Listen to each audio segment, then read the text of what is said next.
Double-sided adhesive can work magic in your crafting. Hello everyone, my name is Brennan, design team member for Stamp Anniething. Welcome to my YouTube channel, or the Stamp Anniething YouTube channel, just depending on where you're watching this video.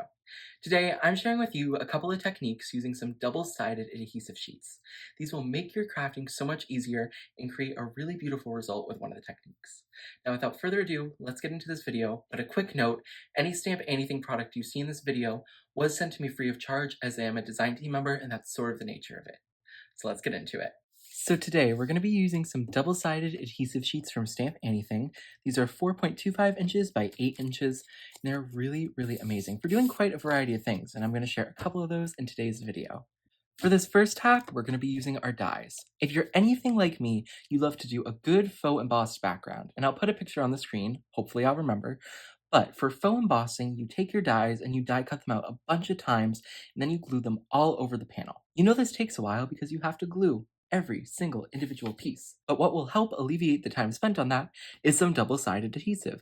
So by putting this on the back of your cardstock, and if you want to use a full sheet of it, you totally can. You would just need a bigger piece of cardstock. I cut this down because I was just using my 4 by 5.25 pre-cut sheets.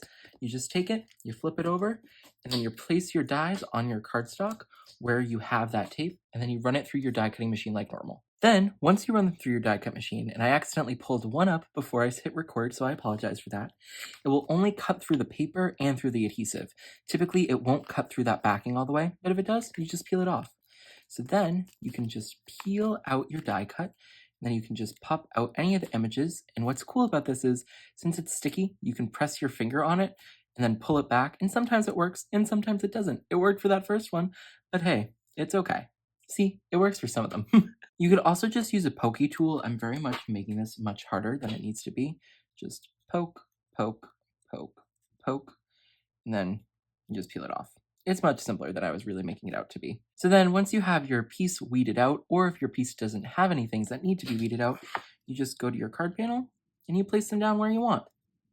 They're almost like glorified stickers, but it's really amazing because now I don't have to worry about getting glue on every single one of those leaves to keep it down. It just stays down automatically, and it's really amazing.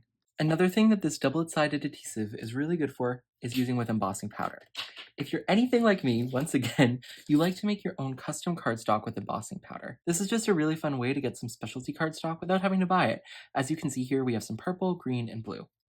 So what you do is you just take your double-sided adhesive and place it on the cardstock. You're not going to need embossing ink for this because the double-sided adhesive will work as that. Then, like normal, you would just peel this back.